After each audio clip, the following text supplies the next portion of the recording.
Hola, ¿cómo están? Bienvenidos a Punto Semántico. Feliz año, 2 de enero. Hace mucho que no grababa un video y entonces esto es el regreso del canal prácticamente. Y vamos a regresar con un tema que ustedes seguramente ya leyeron en la descripción, que es sobre la propuesta de Vladimir Prop y el juego de Calamar 2. Y es que hace unos días estuve escuchando un poco, más bien estuve leyendo un poco de sus comentarios sobre este tema que a mí me parece muy interesante, que sí, efectivamente arruina un poco sobre cómo vemos las películas o las historias populares, digamos, o las típicas en Netflix, porque prácticamente se basan en el típico círculo, digamos, del protagonista, ¿no? Lo que propone precisamente Vladimir Prop. Y esto lo conocemos desde la literatura.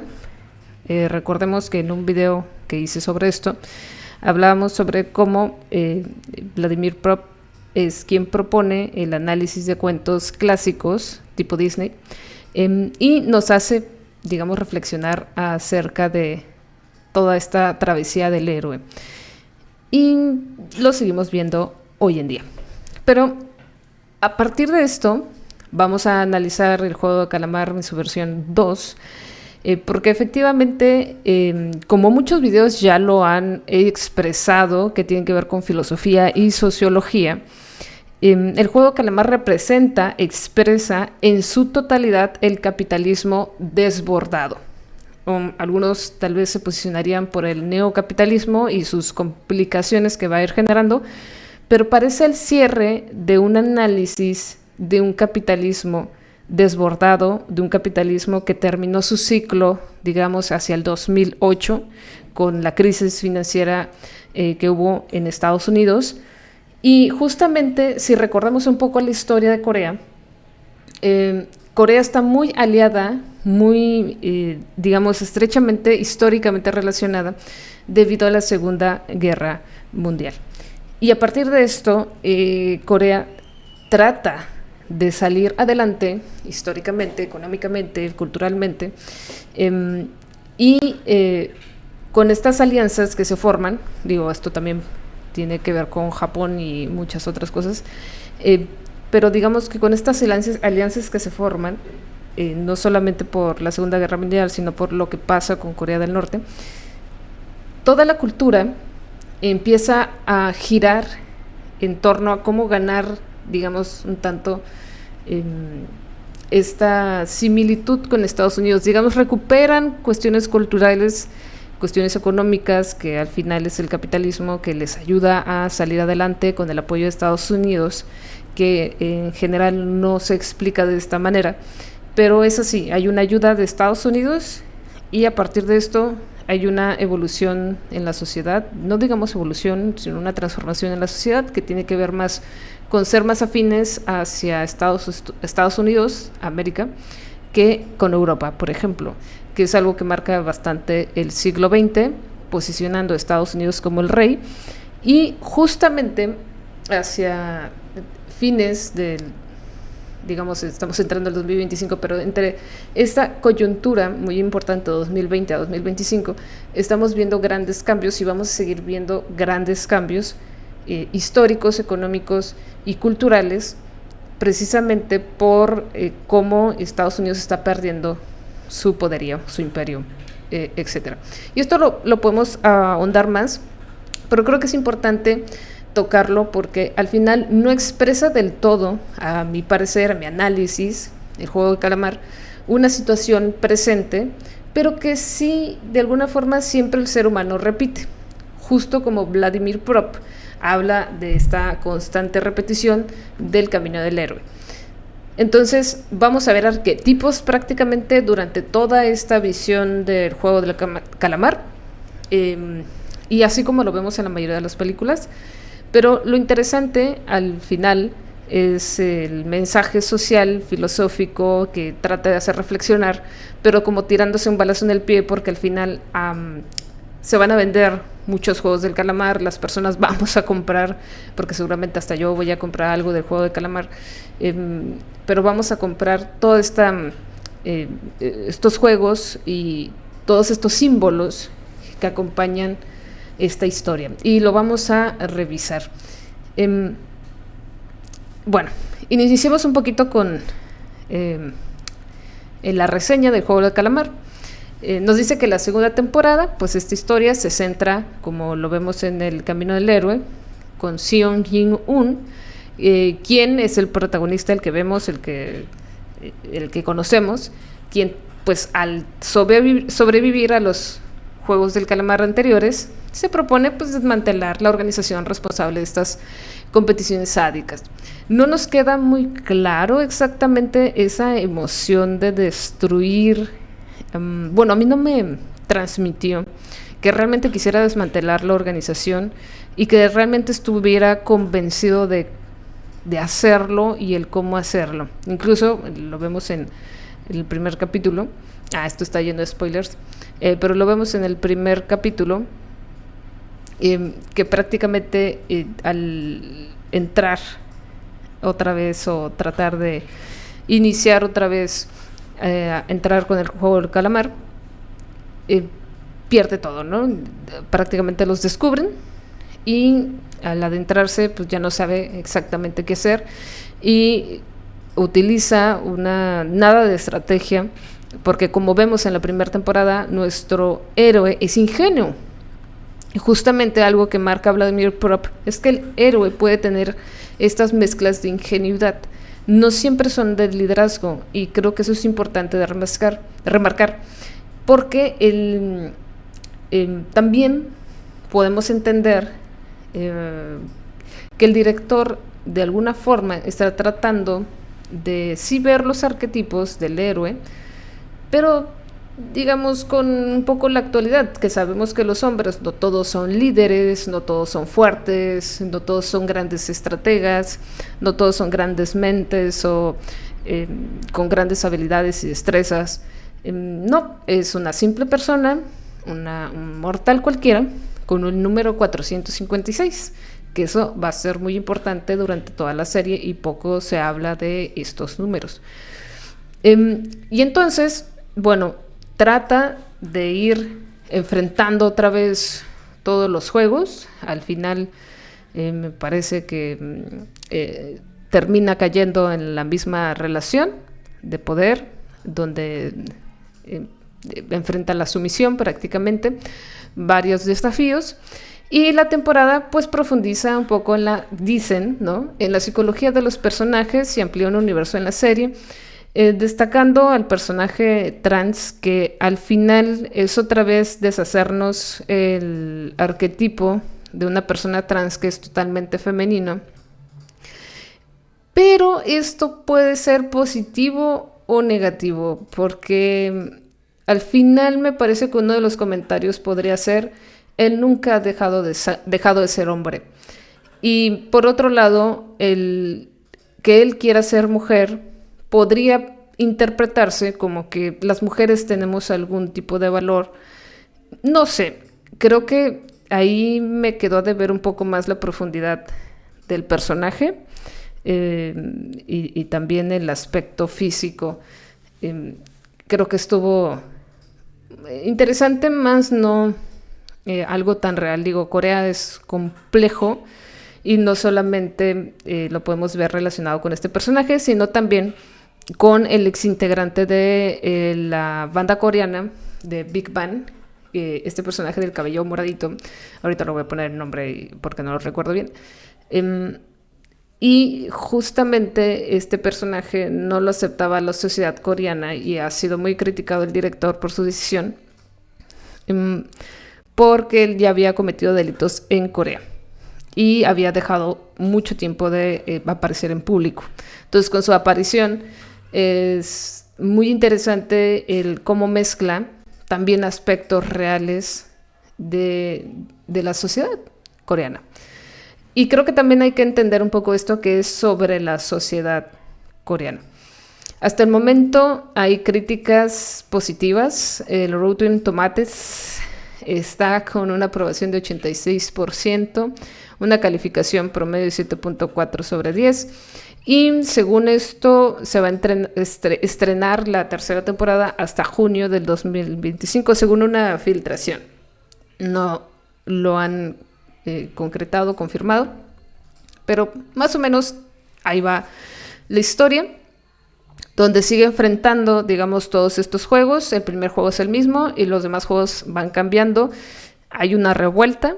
Y en esa revuelta, que es los últimos capítulos de todas estas escaleras de colores, infantilizado, empiezan a enfrentarse en un combate, en una guerra prácticamente, por así decirlo, simbólicamente, sobre la libertad, más allá de lo económico, pero no todos están de acuerdo, no todos tienen este valor para poder hacerlo, y hablamos como de un tema como de reconfiguración ética de los personajes, porque al final pues eligieron estar ahí, ¿no?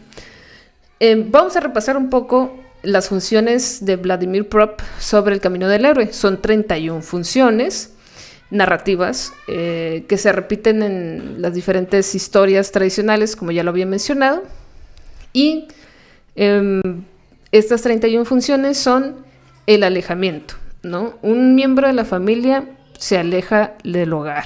La prohibición, se impone una prohibición al héroe. Entonces hay un alejamiento, hay una prohibición.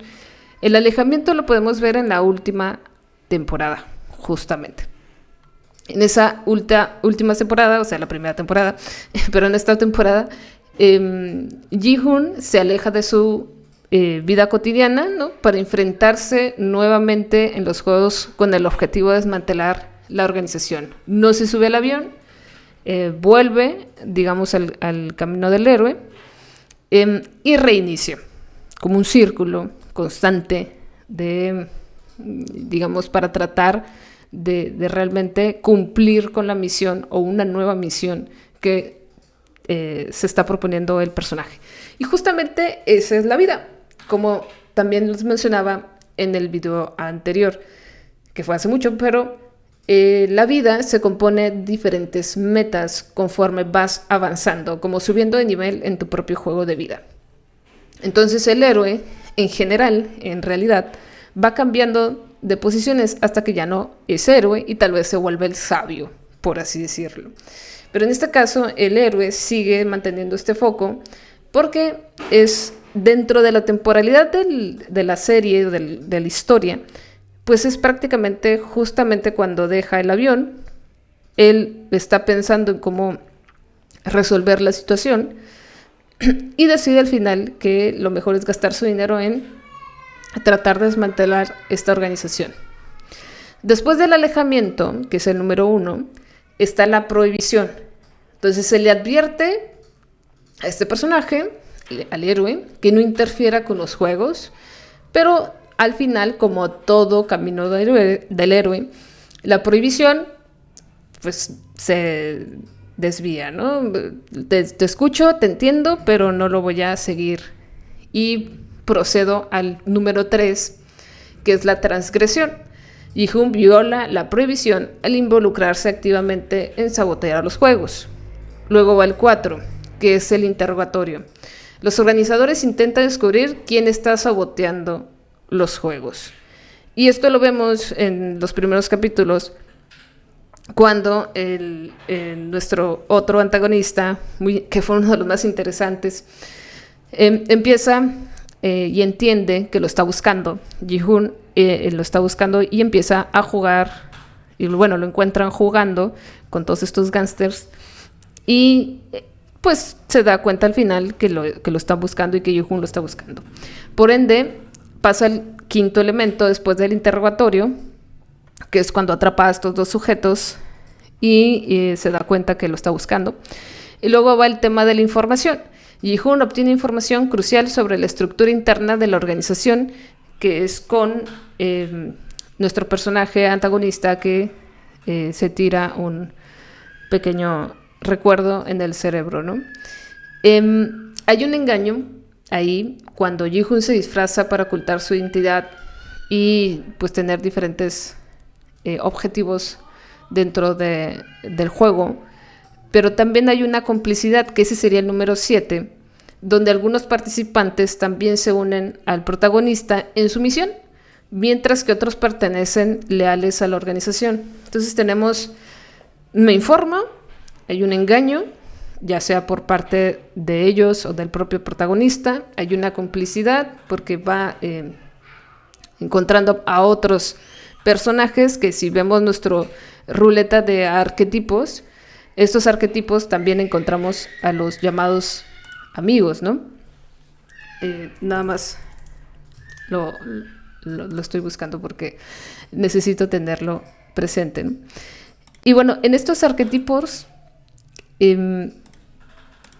justamente, que me parece muy relevante, se los estoy colocando, pero vamos a tener el héroe, el que cuida, el que crea, el gobernante, el bufón, el amante, lo común, que el amante lo podemos ver reflejado con los dos personajes que tenemos, donde una está embarazada, el otro no, en fin, bueno, el otro no va a estar embarazado, pero podemos ver el amante, lo común, que sería las conexiones, digamos, de lo social.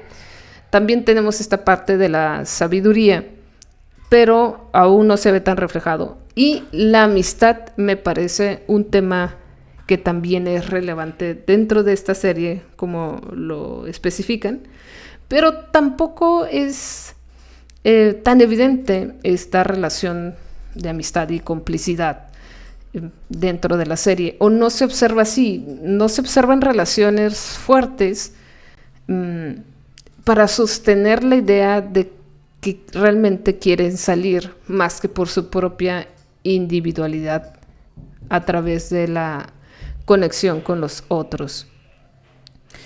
En este sentido, después de la complicidad está la fechoría, que es cuando la organización continúa con los juegos mortales, causando otra vez el sufrimiento de los participantes.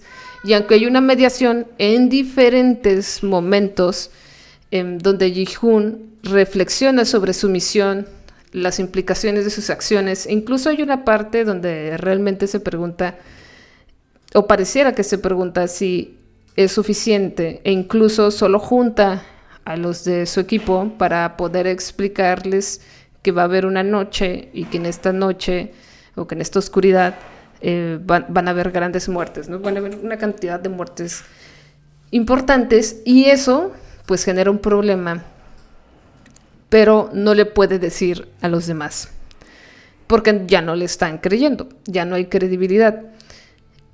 Entonces pasa esta parte de mediación, de reflexiones con su propio equipo, pero consigo mismo, aunque no está muy claro. También hay un principio de la acción contraria, cuando Ji-hoon intensifica sus esfuerzos para desmantelar la organización desde adentro. Hay una partida, ¿no?, que es adentrarse al mundo de los juegos nuevamente. Hay una primera función del donante, cuando Ji-hoon recibe alguna ayuda inesperada de antiguos amigos o personajes, como lo es su amigo. Y aunque tenemos estos 31 puntos, puede ser que no todos estén en orden, pero son los 31 puntos de Vladimir Prop. Y también hay reacciones del héroe, que ese sería el punto número 13, donde Ji-hoon demuestra valentía, determinación al enfrentar los obstáculos. Debe haber también una recepción del objeto mágico. El objeto mágico puede ser las armas, por ejemplo, herramientas o información clave. Y quizá todavía va a haber más información clave, sobre todo por el participante 1. También está el desplazamiento, donde se mueve estratégicamente dentro de las instalaciones, pues para poder enfrentar su misión. Pero no solo él, sino el policía. Me parece que aquí pueden haber dos historias conviviendo, si es que lo desarrollan hacia el final, pero podría solo sobrevivir un protagonista. Puede que haya dos, pero al final seleccionar a uno para terminar la serie, o a ninguno, que eso también podría pasar, y que también puede ser que el héroe se convierta en villano, como caso Star Wars, ¿no? Que prácticamente es un poco eso, el que era bueno en un principio y que por eso nos duele, pero entendemos el porqué de las razones del personaje al convertirse en villano, ¿no? Entonces hay un objeto mágico, hay un desplazamiento, hay un combate. Aquí hay muchos combates que tienen más que ver con una cuestión pues de entretenimiento. También hay unas marcas que son el sufrimiento de heridas, ¿no? O señales que dejan evidencias de la lucha, y creo que estas señales, las marcas, las victorias, se repiten una y otra vez. Porque si lo vemos desde esta perspectiva, justamente la serie es un juego constante y cada capítulo podría ser una parte de recorrer el camino del héroe en ciertas medidas, ciertos ciclos, para que el espectador se mantenga por mucho más tiempo pues viendo, ¿no? Hay una reparación donde Ji-hoon intenta corregir las injusticias cometidas por la organización. Veremos si hay una reparación total. Ji-hoon en Vladimir Prop, en su punto número 20, propone el regreso, donde Ji-hoon plantea su salida definitiva de los juegos tras cumplir su misión. Ahí tendremos que ver si en esta temporada, en la que viene, sale nuevamente y regresa para cumplir su misión, que de alguna forma ya ha ido y regresado un poco, ¿no? Hay una persecución donde la organización descubre las acciones de Ji-hoon. Eso lo vemos en esta temporada, que así termina. Lo persiguen, se dan cuenta. Hay un socorro, debería haber un socorro, que aliados inesperados ayuden a Ji-hoon a evadir la captura. No lo vemos porque nos quedamos ahí. Y por eso sentimos que quedamos casi al final y nos dejaron en suspenso, aunque la próxima temporada tenga 6 capítulos. Al final nos dejaron en suspenso justamente en el punto número 22, que es el socorro, que alguien lo ayude. Por eso este suspenso, y del 22 al 31, pues ya es poco, digamos, tiempo para cerrar esta serie. También hay llegada de incógnito, donde Ji-hoon se puede infiltrar a varias áreas, o el policía. Por eso creo que utilizan a los dos personajes para completar el camino del héroe. También hay pretensiones engañosas cuando la organización intenta manipular, sobre todo con el jugador número 1. Hay una tarea difícil que pues es desmantelar toda esta organización. Hay una solución, debería haber una solución, sea cual sea la solución, o que simplemente el director haya decidido que no hay una sola solución y que la sociedad es la solución a partir de ver esta serie, ¿no? Hay un reconocimiento sobre la verdadera identidad. Se deben dar cuenta quién es quién, y eso va a pasar con el jugador número 1, que es el descubrimiento, que se desvelan estos secretos ocultos, tal vez no para todos, pero sí para el héroe. Y el punto 29 es la transfiguración. Ji-hoon va a experimentar un cambio significativo, reforzando tal vez su determinación o convirtiéndolo en un villano. Va a haber en el punto 30 un castigo, que los antagonistas se enfrentan a algún tipo de castigo, tal vez en este caso sea el ya no respirar. Y puede haber en el punto 31, que Vladimir Prop lo marca como matrimonio, digamos es un culmen de algo, pero aquí puede ser una experimentación de un cambio significativo de él encontrando paz, ya sea respirando o no. Y que alguien retome un nuevo propósito, porque cuando hablamos de series que tienen que ver con capitalismo y con el capitalismo desbordado, donde siempre estás consumiendo todo el tiempo y es un ir y venir, y no hay un fin hasta que se acaban los recursos naturales, pues prácticamente estaríamos diciendo que tal vez el héroe no sea él, pero sea otro, porque es un humano común y corriente, y puede que él no sea el que gane en esta ocasión, pero que le cedan a los otros, al otro, a la sociedad en general, la resolución, o que alguien se anime después de haber vivido todo esto a hacer su propio camino del héroe. Entonces, pues básicamente ese es el camino del héroe más o menos explicado sobre el juego de calamar en segunda temporada a grandes rasgos, ¿no? Pero hay otras reflexiones filosóficas que tienen que ver con, digamos, perspectivas un poquito más densas, pero que tampoco son tan relevantes o que no sepamos qué trata de decir esta serie y este director.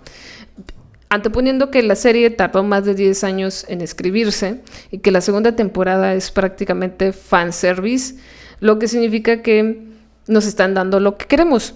Y justamente lo deja muy claro desde que pone al jugador 001. Porque nos está diciendo, ahí está otra vez el mal, tú no te das cuenta de que ahí está tu antagonista principal cuando ya te había pasado, ya te había sucedido que el 001 era sospechoso y digamos que era lo primero que debía sospechar y no lo hizo. Y justamente también desaparece de la misma forma que desapareció el 001 de la temporada 1.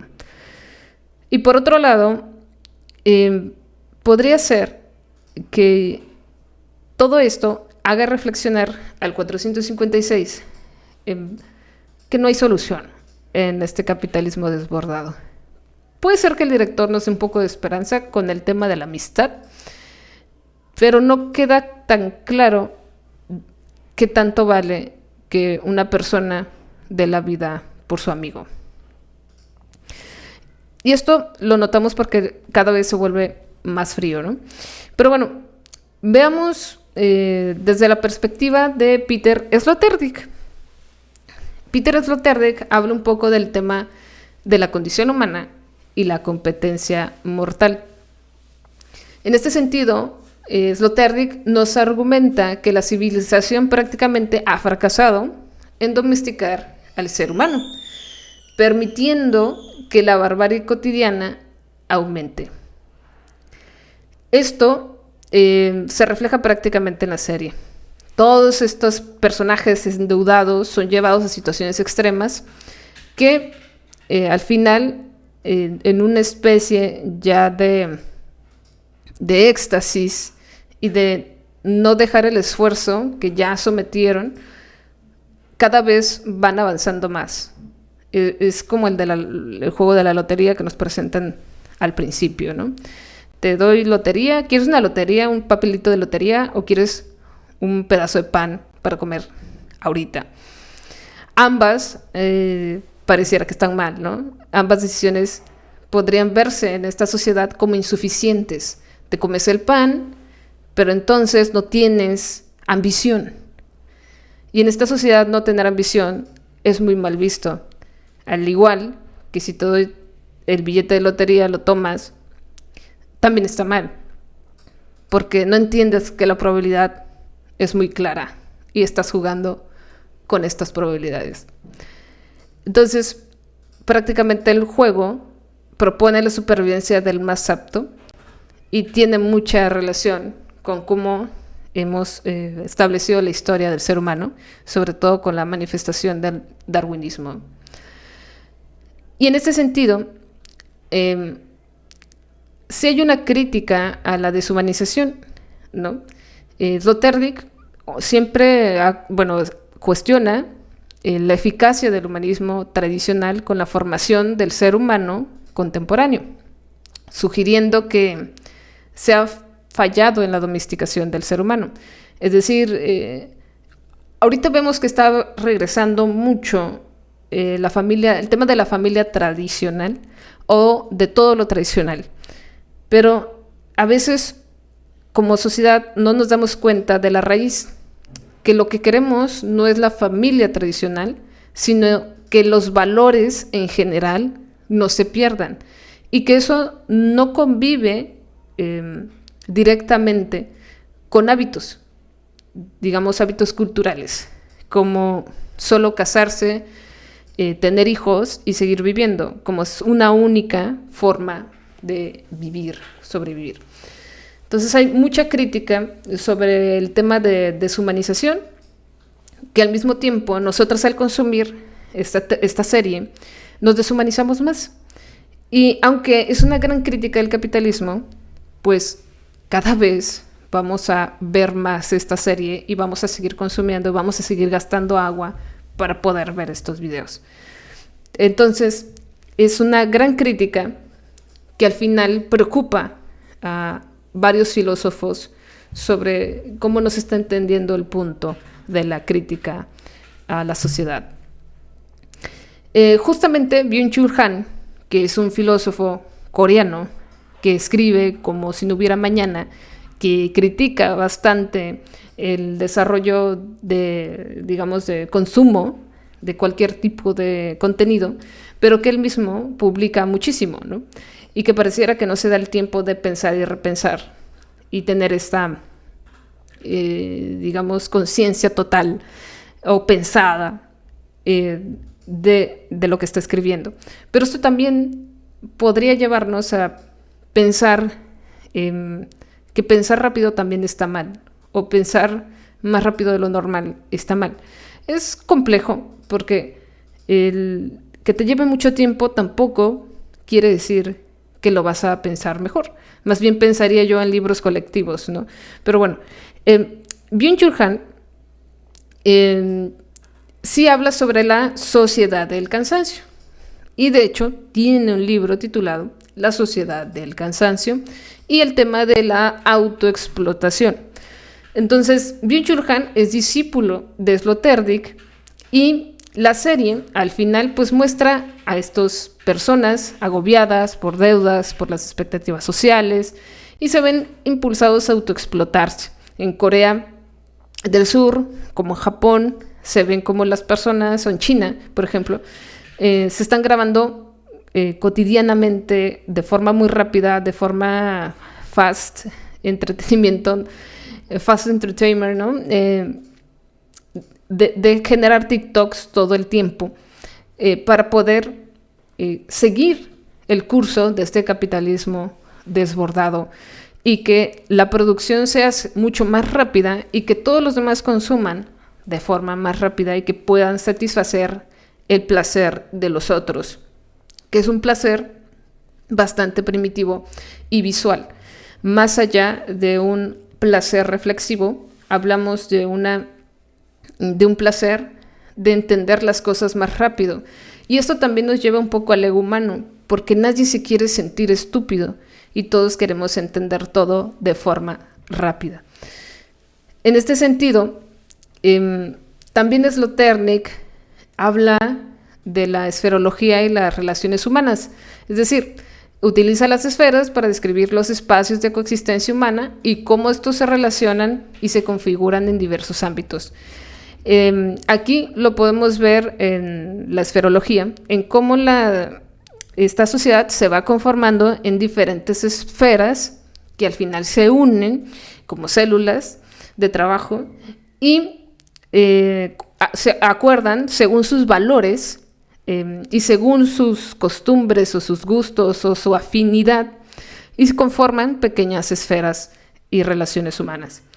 Lo interesante también de la serie es que estadísticamente el 456 es muy memorable porque en estadística se dice que entre 300 a 450 personas cuando haces una investigación es estadísticamente confiable.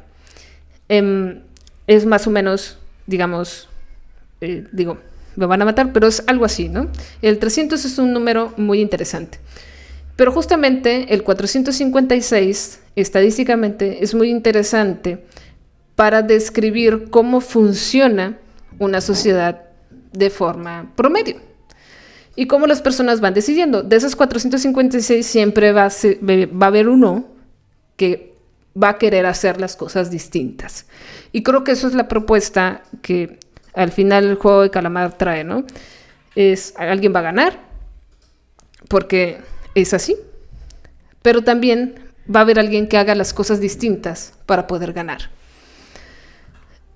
Y Por otro lado, también tenemos a Zizek, filósofo, psicoanalista contemporáneo, esloveno, que precisamente critica bastante los juegos del calamar por lo que mencioné anteriormente, porque estamos consumiendo algo que nos dicen que no deberíamos hacer, que tiene que ver con las deudas, el exceso de entretenimiento, el exceso de cansancio, el exceso de que todos los demás observen que estás cumpliendo algo y que reflejes lo que no eres, ¿no? Y entonces, también todo esto tiene que ver mucho con el poder. Foucault, por ejemplo, estudia bastante esta parte de las instituciones que ejercen el control y la disciplina sobre los individuos. Y justamente la organización que está detrás del juego del calamar, pues representa esta estructura del poder que observa, regula, castiga a los participantes, reflejando esta noción de vigilancia, vigilar y castigar, donde hay un control social y hay una pérdida de identidad y de autonomía. Porque muchos diríamos, ¿por qué no dejan el juego ya? ¿Por qué no quieren simplemente salir? Y es porque hay un control de los deseos más primitivos del ser humano, que es sobrevivir y obtener un poco de dinero para salir de su situación o de su cansancio o, en fin, de todo lo que la misma sociedad nos ha llevado a enfrentar, ¿no? Y es enfrentarnos a nosotros mismos. En este sentido del poder, cuando nosotros pensamos que ellos pueden cambiar, justamente es la sociedad la que no permite el cambio y te va orillando a malas elecciones, decisiones que tienen que ver con lo económico, el poder social, de lo social, y que esto se refleja a través de redes sociales, ¿no?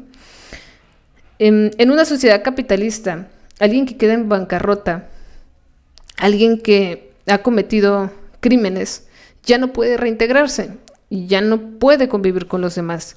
Incluso lo vemos en nuestras familias muy reflejado. Si alguien se equivoca, ya pareciera que no puede regresar. Bueno, digamos que en Latinoamérica ese es el problema que era más recurrente, el perdón sobre todas las cosas.